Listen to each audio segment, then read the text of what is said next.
Hey, good morning, Naval Station Mayport. Lieutenant Towers, the Installation Security Officer. I'm here to talk to you guys about hurricane and accesses to the base during hurricane. So we just went through it last week with our hurricane and a lot of turnarounds. I think we average over maybe 200 turnarounds an hour for personnel who just wasn't aware of what the base status is.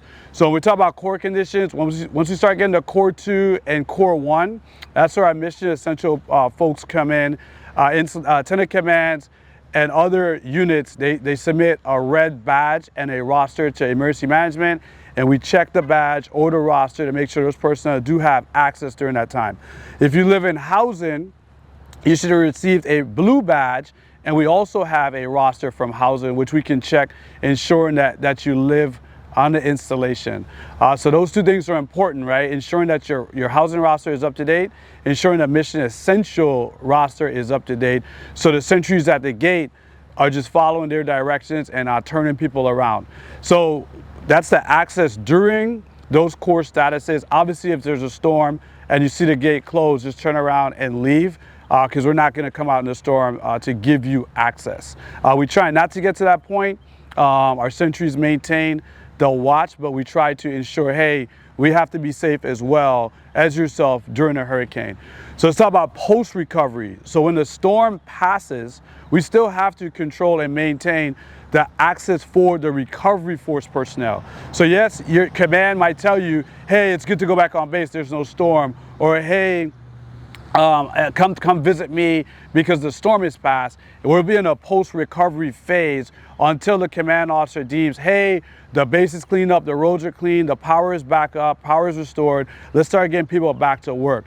So please pay attention to the core statuses. You start seeing core 2, core 1, even at core 3, we start shutting down the base, right? So there's no beach, there's no bowling, there's no gym. A lot of those things are gonna close down. So when you come into the gate, you're like, hey, I'm just here to go to the gym.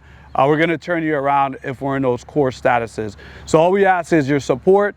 Pay attention to what the installation is putting out, and pay attention to what is going on outside the base, because we tend to look at what's going on outside the base to judge what we can do here to ensure the safety of the people and the safety of the installation as well.